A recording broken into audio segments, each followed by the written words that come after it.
저는 파라과이에서 사역하는 선교사입니다. 28년 전 선교지로 떠날 때 파라과이를 아는 사람이 별로 없었습니다. 그 나라에 대해 기껏 얻을 수 있는 정보는 김찬삼의 세계 여행이라는 책에 몇 줄 소개된 파라과이 수도 아순시온에는 가로수 나무가 오렌지 나무인데 오렌지가 떨어져도 주워서 가는 사람이 없다라는 정도였습니다. 파라과이로 떠날 때 한 친구가 우루과이에 잘 다녀와라 라고 성별 인사를 했습니다. 당시에 우루과이 라운드 협상이 사회적 현안이었기 때문에 우루과이는 모두 알고 있었습니다. 제가 우루과이가 아니고 파라과이 했더니 그 친구는 멋쩍어 하면서 이렇게 말했습니다. 아무과이면 어떠냐. 아무튼 잘 다녀와라. 그렇게 우리 가족은 누군가에게 아무과이로 여겨졌던 파라과이로 갔습니다. 이제 파라과이는 저희에게 아무과이가 아닙니다. 제 삶의 거의 반평생을 살아온 삶의 자리이며 그들과 함께 하나님의 나라를 누리며 살아가는 곳입니다. 우리가 사역하는 시우다 데레스테는 브라질, 아르헨티나, 파라과이 세 나라가 접경하고 있는 국경 도시입니다. 유명한 이구아수 폭포가 인근에 있습니다. 이 지역은 인디애나를 비롯해서 다양한 인종과 문화, 종교가 공존하는 곳입니다. 선교사들이 고국에 오면 선교 보고를 합니다. 선교지의 경험이나 선교 사역의 성과에 대해 나누는 것입니다. 저는 오늘 여러분들과 함께 하나님의 말씀을 선교적 관점으로 이해하며 함께 은혜를 나누려고 합니다. 오늘 복음서의 본문은 요한의 선교 보고에 대한 이야기라 할 수 있습니다. 낯선 타자와 만남에 관한 이야기이기 때문입니다. 이 낯선 이들은 38절에 예수님의 이름으로 권능을 행하는 자, 41절에 그 이름으로 물 한 잔이라도 주는 자, 그리고 42절에 나를 믿는 이 작은 사람들입니다. 그들은 예수님의 제자가 아니었습니다. 제자 공동체에 속한 사람들이 아닙니다. 느슨한 동조자일 수도 있습니다. 새로운 세상, 하나님의 나라를 바라지만 할 수 있는 힘이 아무것도 없는 사람들입니다. 이들에 대한 제자들의 관점은 무엇일까요? 이에 대해 예수님은 무슨 말씀을 하실까요? 하나님의 나라를 소망하며 살아가는 우리가 해야 할 일은 무엇이며 어떤 결단이 필요할까요? 오늘 본문은 예수님을 따르는 공동체의 독점성과 관련이 있습니다. 요한이 예수님께 보고드린 선교 보고의 내용은 이렇습니다. 선생님, 어떤 사람이 선생님의 이름으로 귀신들을 내쫓는 것을 우리가 보았습니다. 그런데 그 사람은 우리를 따르는 사람이 아니므로 우리는 그가 그런 일을 하지 못하게 막았습니다. 제자들이 그의 사역을 검열하는 기준이 무엇이었습니까? 그 사람이 우리를 따르는 사람, 즉 우리 공동체의 구성원인지 여부였습니다. 그가 거짓 교리를 가르치거나 죄 가운데 살고 있어서가 아닙니다. 단순히 자신들과 관련이 없었기 때문이었습니다. 제자들은 예수의 이름을 부르는 것을 그들만 가지고 있는 독점적 권한으로 여겼던 것 같습니다. 자신들에게 금지할 수 있는 권한이 있다고 여기는 것은 자신을 섬기는 자가 아니라 명령하고 다스리는 자로 생각했기 때문입니다. 이것은 스스로 선택된 사람들, 구별된 사람들이라고 여기는 폐쇄된 우리 중심의 공동체의 오래된 사고방식이었습니다. 그들은 다른 사람들이 예수의 이름으로 활동하는 해방적인 사역을 인정하지 않았습니다. 파라과이는 복음이 이미 전해진 지역으로 분류되는 카톨릭 국가이기 때문에 개신교 선교의 관심 지역이 아니었습니다. 지금까지 한국 교회의 라틴 아메리카의 선교에 대한 인식은 대체로 복음화, 문명화라는 전통적 선교, 즉 우리 중심의 선교에서 크게 벗어나지 못했습니다. 그러므로 라틴 아메리카에서의 선교 정당성을 복음주의 교리에 따른 전도, 그리고 개신교 교회를 개척하며 카톨릭 교회의 교리를 비판하고 해방신학을 비판하는 것에서 찾으려고 하는 이들도 있습니다. 어찌 보면 라틴 아메리카 사람들은 비행기를 3번 갈아타고 비행시간만 28시간이 넘는 아주 멀리 떨어진 국경을 넘어가서 사역하는 개신교 교세의 확장이나 교회 성장의 대상일 뿐이었습니다. 우리를 따르는 사람을 만드는 선교였다고 할 수 있습니다. 우리를 확장하는 선교의 결과로 파라과이는 카톨릭이 89%, 개신교가 7%로 거의 전 국민이 그리스도인이 되었다고 할 수 있습니다. 그러나 이들의 신앙은 교회 안에만 고립되어 있습니다. 파라과이에는 신앙과 삶이 일치하지 않을 때 나타나는 현상이 두드러집니다. 라틴 아메리카에서 십자가 위에서 고통당하는 그리스도의 형상 앞에서 종교적인 경건한 모습을 신앙이라고 생각합니다. 예수님이 당한 고난에 불쌍히 여기는 동정심을 신앙으로 착각합니다. 그러나 예수님이 본을 보여주시고 너희도 행하라고 하신 말씀에는 관심이 없는 듯 보입니다. 그러나 그곳에서도 주님의 이름으로 귀신들을 쫓아내는 일, 즉 하나님의 나라의 운동을 하는 이들이 있습니다. 이 하나님의 나라의 선교를 위해서는 구체적인 과업을 수행해야 합니다. 이러한 믿음과 선교지 상황에 따라 저희는 파라과이에서 사역했습니다. 저희 선교 사역의 주제는 파라과이의 그리스도의 평화를입니다.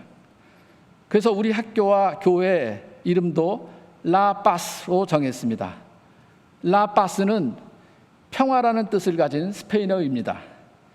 교회 안에서만 아니라 우리 구체적인 삶 전반에서 성숙한 신앙인으로 그리스도의 평화를 이루며 사역하고 있습니다. 교육 선교는 학교의 설립이나 행정, 운영하고 관리하는 일이 아닙니다. 그것은 예수 그리스도의 복음을 선포하고 하나님의 나라를 이루는 일입니다.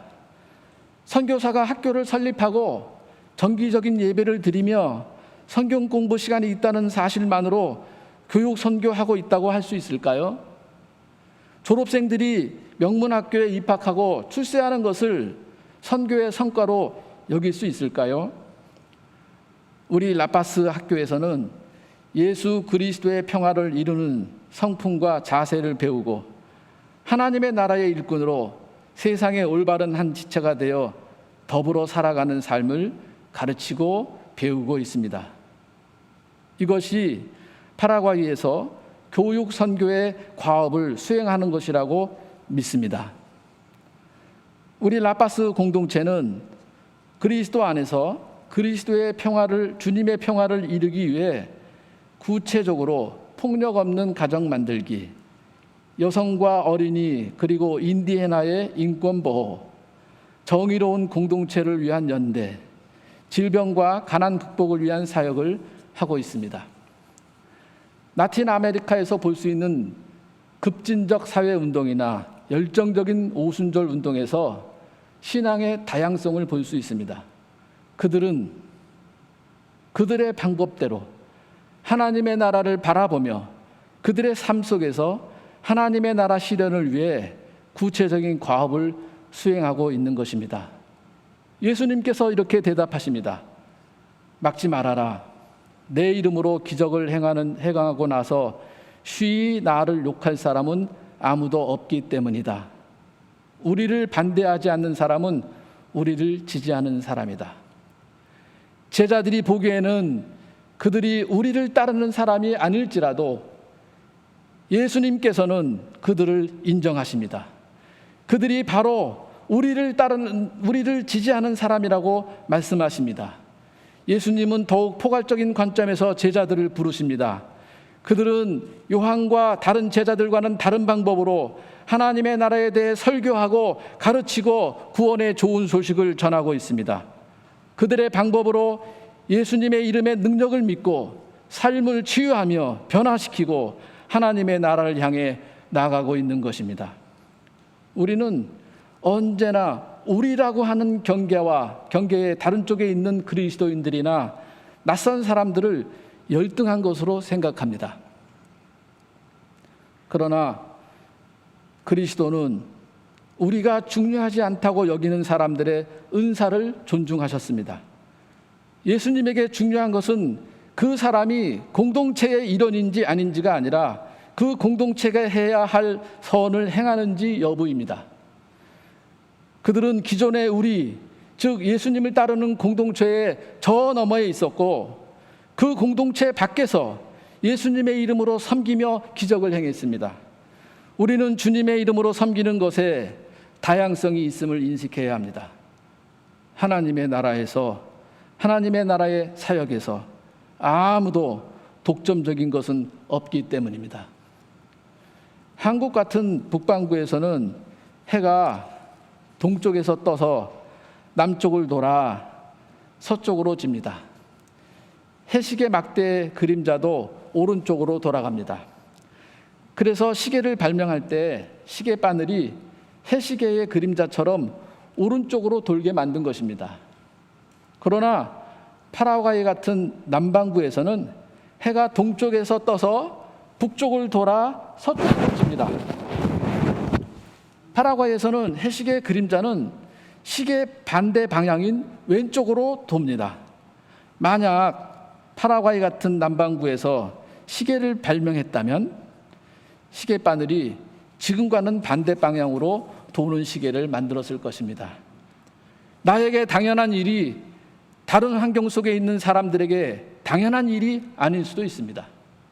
만일 기독교가 북반구인 서구에서가 아니라 남반부에서부터 전파되기 시작했다면 기독교의 신앙과 선교는 지금과 다를 수도 있을 것입니다. 해시계의 그림자 방향이 다른 것처럼 선교지의 환경과 역사와 문화에 따라 신앙과 그에 따른 믿음의 행위들이 다를 수 있다는 것을 인정하며 격려해야 합니다. 그리스도인은 그림자를 따르는 것이 아니라 빛을 따라가기 때문입니다. 41절에서 주님은 내가 진정으로 너희에게 말한다. 너희가 그리스도의 사람이라고 해서 너희에게 물 한 잔이라도 주는 사람은 절대로 자기가 받을 상을 잃지 않을 것이다 라고 말씀하십니다. 물 한 잔이라도 주는 사람이 누굽니까? 그는 우리를 따르는 사람이 아닙니다. 우리와 다른 사람들입니다. 우리 너머의 사람들입니다. 그러나 예수님은 그들을 그리스도께 속한 자들과 동일시하십니다. 우리는 항상 스스로에게 물어야 합니다. 나에게 예수님은 누구인가? 그러나 더 중요한 선교적 질문은 이것입니다. 예수님께 그들은 누구입니까? 예수님은 계속 말씀하십니다. 또 나를 믿는 이 작은 사람들 가운데 하나라도 죄짓게 하는 사람은 차라리 그 목에 연자 맷돌을 달고 바다에 빠지는 편이 낫다. 복음서에서 작은 자라는 표현은 때때로 어린이를 가르치고 다른 경우에는 사회에 배제된 자를 나타냅니다. 이 작은 사람들은 자기 생존에 취약하고 무력한 사람들입니다. 생활과 생존 공동체에서 언제나 억압되고 부정된 사람일 수 있습니다. 예수님께서 제시하시는 하나님의 나라의 역동성을 막 직관하기 시작한 사람들이 바로 여기서 말하는 믿는 사람들입니다. 죄짓게 하는 것은 사람을 올바른 길에서 벗어나게 만드는 것입니다. 바로 나를 믿는 이 작은 사람들을 욕되게 하는 것은 하나님의 나라를 갈망하는 이 사람들이 길에서 벗어나 하나님에 대한 믿음을 잃게 하는 것입니다. 이 말씀은 제자들의 신앙적 특권 의식에 대한 경고라고 할 수 있습니다. 예수님과 가까이 있으면 권위가 있다고 느끼게 됩니다. 그가 예수님의 이름으로 대단한 일을 하는 사람이라고 느끼게 합니다. 문제는 그와 같은 특권 의식이 작은 자를 배제하고 따라서 이 작은 자 중 일부를 예수님에게서 멀어지게 할 수도 있다는 것입니다. 선교사는 이런 위험에서 예외가 아닙니다. 이것을 알기에 저희는 선교사 가정 혼자만의 사역이 되지 않도록 기도하며 사역했습니다. 도움을 주는 선교사와 도움을 받는 현지인의 관계가 아니라 서로 도움을 주고받으며 서로 배우며 사역했습니다. 상류층의 학교, 중류층의 교회, 소외계층인 인디애나 부족은 파라과이 사회에서는 서로 함께 있을 수 없는 사회의 계층입니다. 그러나 교회의 성도나 학교의 학생과 학부모가 우월적 특권 의식을 버리고 유기체로서 그리스도 안에서 나누는 삶을 통해 소외당하는 인디애나를 섬기며 사역했습니다. 나를 믿는 이 작은 사람들을 죄짓게 하는 사람은 이런 소리를 듣습니다. 차라리 목에 연자 맷돌을 달고 바다에 빠지는 편이 낫다. 왜 이렇게 심각할까요? 예수님은 이 작은 자와 자신을 동일시하시기 때문입니다. 그 작은 자 중 하나를 예수님의 이름으로 영접한 자는 예수님과 하나님을 친히 영접하는 것입니다. 그렇다면 이 작은 사람들 가운데서 하나를 예수님에게서 빼앗는 자에게 무엇이 기다리고 있는지는 분명합니다. 예수님은 너를 죄짓게 하거든 자신의 손과 발을 자르고 그들의 눈을 도려내라고 명령하십니다. 두 발, 두 손, 두 눈으로 지옥에 들어가는 것보다 한 발, 한 손, 한 눈으로 하나님의 나라에 들어가는 것이 낫기 때문입니다. 이것은 하나님의 나라와 복음을 위한 선택에 있어서 근본적이며 철저해야 한다는 주님의 명령입니다. 손과 발은 외부 행동의 영역이며 환경과 상호작용의 영역입니다.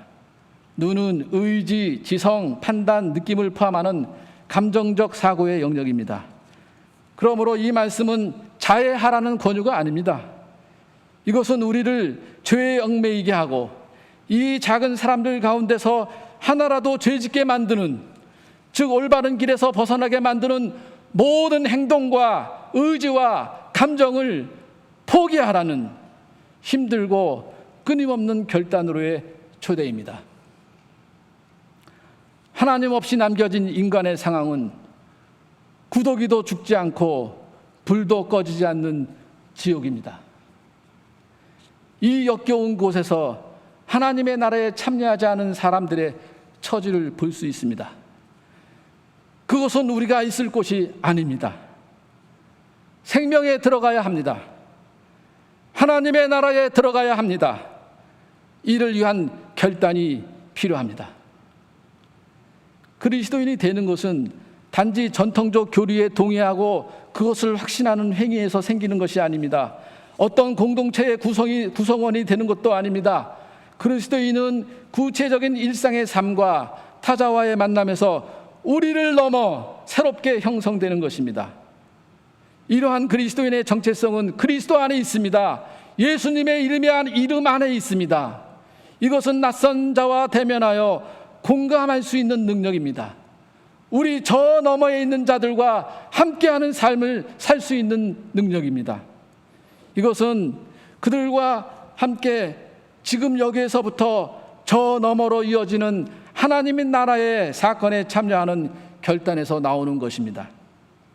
오늘의 말씀은 서로 화목하라는 초대로 끝을 맺습니다. 너희는 너희 가운데 소금을 지니고 서로 화목하게 지내어라. 이 말씀은 예수님의 가르침을 따르며 평화의 사람이 되라는 초대입니다. 파라과이는 파라과이를 나타내는 숫자는 둘입니다. 2. 서로 다른 두 가지가 공존하는 나라이기 때문입니다. 공식 언어가 스페인어와 과라니어 두 개입니다. 파라과이 강을 기준으로 동쪽에는 초지와 숲이 울창한 지역이며 서쪽에는 황무지로 기후와 토양이 전혀 다른 두 개의 지역으로 나누어져 있습니다. 독립기념일이 5월 14일과 15일 이틀에 걸쳐 있습니다. 차코 전쟁과 삼국전쟁이라는 두 번의 참혹한 전쟁을 겪었습니다. 한국보다 더 지독한 두 번의 독재 시절을 겪었습니다. 세계에서 유일하게 앞면과 뒷면이 완전히 다른 국기를 사용하는 나라입니다. 현대적 도시와 원시적 인디애나가 공존합니다. 파라과이는 이렇게 서로 다른 두 개가 통합되어 하나가 되는 전통이 있는 나라입니다. 두 가지 중에 어느 하나가 사라져야 이루어지는 하나가 아닙니다. 또한 두 개 모두 없어지고 전혀 다른 것으로 하나를 만드는 것도 아닙니다. 각자 자신의 모습을 유지하면서 서로 통합하여 하나 되는 모습입니다. 나무의 가지가 서로 다른 가지지만 한 가지처럼 보이면 그것을 마치 한 가지라고 합니다. 이 말이 마찬가지입니다. 같다라는 의미가 있지만 서로 다르다는 전제를 가지고 있습니다. 다르지만 같다라는 말입니다. 다른 모습에서 주님의 정의를 보고 같은 모습에서 예수님의 사랑을 봅니다. 우리는 우리 모습 이대로 진리이신 주님의 사랑에 참여합니다. 그들도 그 모습 그대로 주님의 진리에 참여할 것입니다. 하나님의 나라는 성령의 충만함과 복음의 능력 안에서 우리와 우리 저 너머의 그들과 함께 이루어가는 것입니다. 그러므로 지금도 하나님의 나라를 갈망하며 이루어 나가는 사람들과 함께 하는 것, 그들과 함께 연대하는 것이 선교입니다. 차별과 배제의 사회에서 서로를 포용하며 하나님의 나라를 소망하며 주 예수 그리스도의 성육신 사건에 함께 참여할 때 이 세상에 하나님의 정의와 사랑과 평화가 넘쳐날 것입니다. 이제 우리의 저 너머를 대면하는 결단을 해야 할 때입니다. 다 같이 묵상 기도하시겠습니다.